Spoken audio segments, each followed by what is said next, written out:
Okay yes last ಇದೆಲ್ಲ process ಆಗಿದ್ಮೇಲೆ ನಮ್ಗೆ ಎರಡು ಡೌಟ್ಸ್ ಬರುತ್ತೆ ಇಲ್ಲಿ. ನಾ ಹಿಂದೆ ಒಂದ್ ಕಡೆ ಹೇಳಿದೆ ಅದಕ್ಕೆ ಸೆನ್ಸ್ ಕೋಡಿಂಗ್ ಅಂತ ಯಾಕೆ ಕರಿತೀವಿ. ಆಕ್ಚುಲ್ ಆರ್ಎನ್ಎಗೆ ನಾವು ಸಿಂಥಸಿಸ್ ಆಗೋದನ್ನ ಸೆನ್ಸ್ ಅನ್ಬೇಕಾಗಿತ್ತು, ಬಟ್ ಸೆನ್ಸ್ ಅಂತೀವಿ. ಇವೆಲ್ಲ ಸ್ವಲ್ಪ ಡೌಟ್ಸ್ ಬರುತ್ತೆ.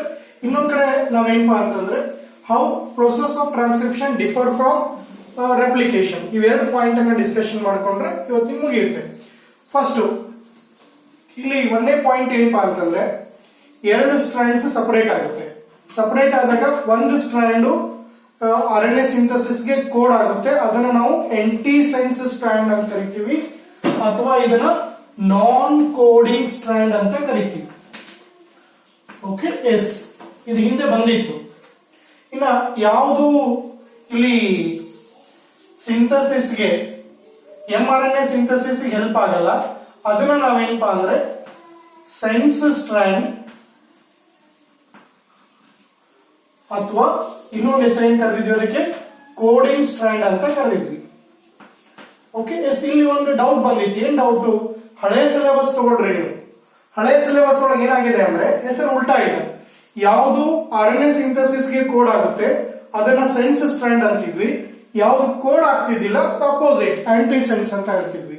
ಓಕೆ, ಇಲ್ಲಿ ರೀಸನ್ ಇಂಟ್ರೆಸ್ಟಿಂಗ್ ಏನಪ್ಪಾ ಅಂತಂದ್ರೆ ಇದನ್ನ ನಾವು ಯಾಕೆ ಸೆನ್ಸ್ ಅಂತೀವಿ. ಸೇ ಫಾರ್ ಎಕ್ಸಾಂಪಲ್ ಇಲ್ಲಿ ತಗೊಳ್ರಿ, A U G C A T ಅಥವಾ ಟಿ ಇಲ್ಲಿ ಇರಲಿ. ಅವಾಗ ಈ ಸ್ಟ್ರಾಂಡ್ ಒಳಗೆ ಏನಾಗ್ತಿತ್ತು ಅಂದ್ರೆ ಇಲ್ಲಿ ಟಿ ಇತ್ತು ಅಂದ್ರೆ ಇಲ್ಲಿ ಎ ಬರ್ತಿತ್ತು.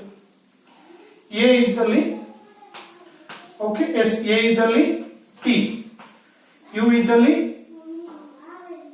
ಸಾರಿ ಡಿಎನ್ಎ ಮೇಲೆ ಯು ಇರಲ್ಲ, ಜಿ ಇತ್ತು ಅಂದ್ರೆ ಸಿ, ಸಿ ಜಿ, ಎ ಇತ್ತು ಅಂದ್ರೆ ಟಿ. ಈ ತರ ಏನಪ್ಪಾ ಅಂದ್ರೆ ನ್ಯೂಕ್ಲಿಯೋಟೈಡ್ ಸೀಕ್ವೆನ್ಸ್ ಇರ್ತಿತ್ತು. ಈಗ ಕಾಪಿ ಆದಾಗ ನೀವು ನೋಡ್ರಿ, ಇಲ್ಲಿ ಟಿ ಇತ್ತು ಅಂದ್ರೆ ಯು ಆಡ್ ಆಗುತ್ತೆ, ಎ ಇತ್ತು ಅಂತಂದ್ರೆ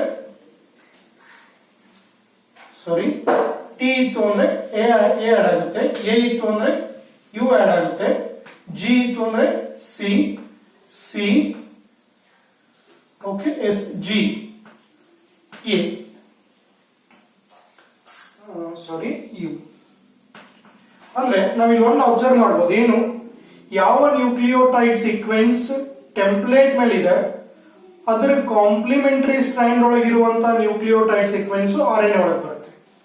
ಅಂದ್ರೆ ಇಲ್ಲಿ ಯಾವ ನ್ಯೂಕ್ಲಿಯೋಟೈಡ್ಸ್ ಪ್ರೋಟೀನ್ ಸಿಂಥಸಿಸ್ ಕೋಡ್ ಆಗುತ್ತೆ, ಅಪೋಸಿಟ್ ಸ್ಟ್ರಾಂಡ್ ಒಳಗೆ ನ್ಯೂಕ್ಲಿಯೋಟೈಡ್ ಸೀಕ್ವೆನ್ಸ್ ಇರುತ್ತಲ್ಲ ಅದು ಏನಪ್ಪಾ ಅಂದ್ರೆ ಪ್ರೋಟೀನ್ ಸಿಂಥಸಿಸ್ ಗೆ ಕೋಡ್ ಆಗೋದು. ಆ ಕಾರಣಕ್ಕೆ ಇದನ್ನ ಸೆನ್ಸ್ ಅಂತ ಕರೆದಿದ್ದಾರೆ. ಇಷ್ಟೇ, ವೆರಿ ಸಿಂಪಲ್. ಯಾವುದು ಸೆನ್ಸ್ ಅಂತ ಯಾಕೆ ಹೇಳ್ತೀವಿ ಅಂತಂದ್ರೆ ಇಲ್ಲೇ ನ್ಯೂಕ್ಲಿಯೋಟೈಡ್ ಸೀಕ್ವೆನ್ಸ್ ಇದೆಲ್ಲ ಇವು ಹೋಗಿ ಆರ್ಎನ್ಎ ಪ್ರೋಟೀನ್ ಗೆ ಕೋಡ್ ಆಗಲ್ಲ ರೀ. ಪ್ರೋಟೀನ್ ಕೋಡ್ ಆಗೋದು ಯಾವುದು? ಇದರ ಅಪೋಸಿಟ್ ಕಾಂಪ್ಲಿಮೆಂಟರಿ. ಅದಕ್ಕೆ ಇಲ್ಲಿ ನೋಡ್ರಿ, ಯಾವುದು ಆರ್ಎನ್ಎ ಸಿಂಥಸಿಸ್ ಕೋಡ್ ಆಗುತ್ತೆ ಅದನ್ನ ನಾವು ಸೆನ್ಸ್ ಸ್ಟ್ರಾಂಡ್ ಅಂತ ಕರಿತೀವಿ, ಅಥವಾ ನಾನ್ ಕೋಡಿಂಗ್ ಸ್ಟ್ರಾಂಡ್ ಅಂತ ಕರಿತೀವಿ. ಯಾವುದು ಕೋಡ್ ಆಗಲ್ಲ ಅದನ್ನ ಸೆನ್ಸ್ ಅಥವಾ ಕೋಡಿಂಗ್ ಸ್ಟ್ರಾಂಡ್. ಇಷ್ಟೇ. ಇಲ್ಲಿ ನ್ಯೂಕ್ಲಿಯೋಟೈಡ್ ಸೀಕ್ವೆನ್ಸ್ ಏನ್ ಆರ್ಎನ್ಎ ಒಳಗೆ ಬರುತ್ತಲ್ಲ, ಈ ಸೇಮ್ ನ್ಯೂಕ್ಲಿಯೋಟೈಡ್ ಸೀಕ್ವೆನ್ಸ್ ನಿಮ್ಗೆ ಡಿಎನ್ಎ ಒಳಗಿರುತ್ತೆ, ಅದು ಅಪೋಸಿಟ್ ಸ್ಟ್ರಾಂಡ್ ಅಂದ್ರೆ ಯಾವ್ದು ಕೋಡ್ ಆಗಲ್ಲ. ಬಟ್ ಎರಡೇ ಡಿಫರೆನ್ಸ್, ಒಂದೇ ಡಿಫರೆನ್ಸ್ ಅಲ್ಲಿ ಥೈಮಿನ್ ಇರೋ ಜಾಗದೊಳಗೆ ಯುರಾಸಿಲ್ ಇರುತ್ತೆ. ಓಕೆ, ಥೈಮಿನ್ ಇರೋ ಜಾಗದೊಳಗೆ ಯುರಾಸಿಲ್ ಇರುತ್ತೆ. ಅದನ್ನ ಬಿಟ್ರೆ other nucleotide sequence will be same. Because of that reason, the strand which do not code for RNA synthesis is called sense. But the same sequence found in RNA which code for proteins. ಆ ಕಾರಣಕ್ಕೆ ಅದನ್ನ sense ಅಥವಾ coding strand. I think clear ಆಗಿತ್ತು ಅನ್ಕೊಳ್ತೀನಿ. Okay, ಅಂದ್ರೆ ಇಷ್ಟೇ. ಇದು template RNA synthesis ಗೆ ಹೆಲ್ಪ್ ಆಗುತ್ತೆ, ಇದು ಟೆಂಪ್ಲೇಟ್ ಆರ್ಎನ್ಎ ಸಿಂಥಸಿಸ್ ಗೆ ಹೆಲ್ಪ್ ಆಗಲ್ಲ. ಟೆಂಪ್ಲೇಟ್ ಅಂತ ಹೇಳಲ್ಲ ಅವಾಗ. ಓಕೆ, ಈ ನ್ಯೂಕ್ಲಿಯೋಟೈಡ್ ಸೀಕ್ವೆನ್ಸ್ ಇಲ್ಲಿ ನೋಡ್ರಿ, ನಾನು ಅದಕ್ಕೆ ಬರ್ದಿದ್ದೀನಿ. ಇಲ್ಲೂ ಟಿ ಇದೆ, ಎ ಇದೆ, ಜಿ ಇದೆ, ಜಿ ಸಿ ಎ, ಹೌದಾ? ಇದ್ರ ಕಾಂಪ್ಲಿಮೆಂಟರಿ. ಈ ನ್ಯೂಕ್ಲಿಯೋಟೈಡ್ ಸೀಕ್ವೆನ್ಸ್ ನಮ್ಗೆ ಅಪೋಸಿಟ್ ಸ್ಟ್ರಾಂಡ್ ಒಳಗೆ ಬರುತ್ತೆ. ಅಂದ್ರೆ ಪ್ರೋಟೀನ್ ಕೋಡ್ ಆಗೋದು ಯಾವ್ದು ಆಕ್ಚುಲ್ ಅಂತಂದ್ರೆ ಅಪೋಸಿಟ್ ಸ್ಟ್ರಾಂಡ್ ಒಳಗಿರುವಂತ ಸೀಕ್ವೆನ್ಸ್. ಅದಕ್ಕೆ ನಾನು ಹೇಳಿದ್ರೆ ಹಳೆ ಸಿಲೆಬಸ್ ಒಳಗೆ ಉಲ್ಟಾ ಹೆಸರಿತ್ತು.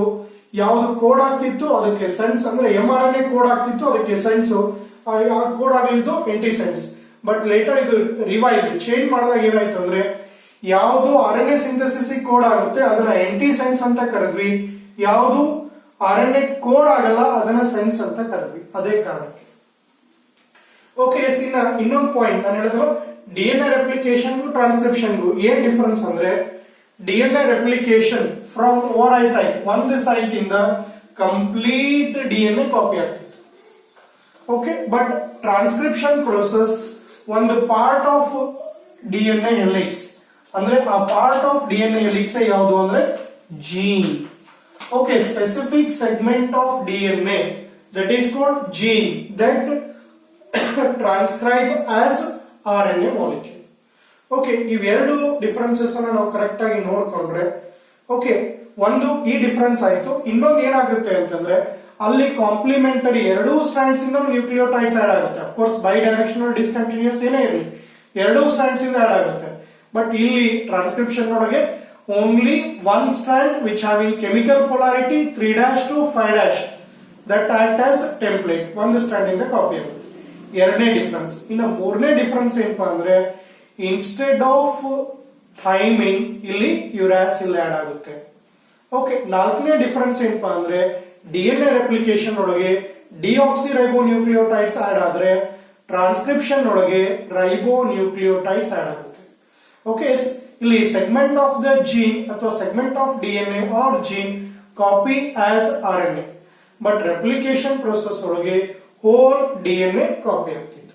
ಇವು ನಾಲ್ಕು ಡಿಫರೆನ್ಸ್ ಅನ್ನ ನೆನಪಿಟ್ಕೊಂಡು ಬರೀಬಹುದು. ಯಾಕಂದ್ರೆ ಒಂದೊಂದು ವರ್ಷ ಎಕ್ಸಾಮ್ ನೋಡಿ ಕೇಳ್ತಾರೆ, how DNA replication differ from RNA synthesis ಅಥವಾ replication differ from transcription. ಅವಾಗ ನಿಮ್ಗೆ ಈ 4 ಪಾಯಿಂಟ್ಸ್ ಅನ್ನ ನೆನಪಿಟ್ಕೊಂಡು ಆರಾಮಾಗಿ ಬರೀಬಹುದು. Okay, yes, thank you. ಇನ್ನು next class post transcriptional process ಬರುತ್ತೆ, ನೋಡೋಣ.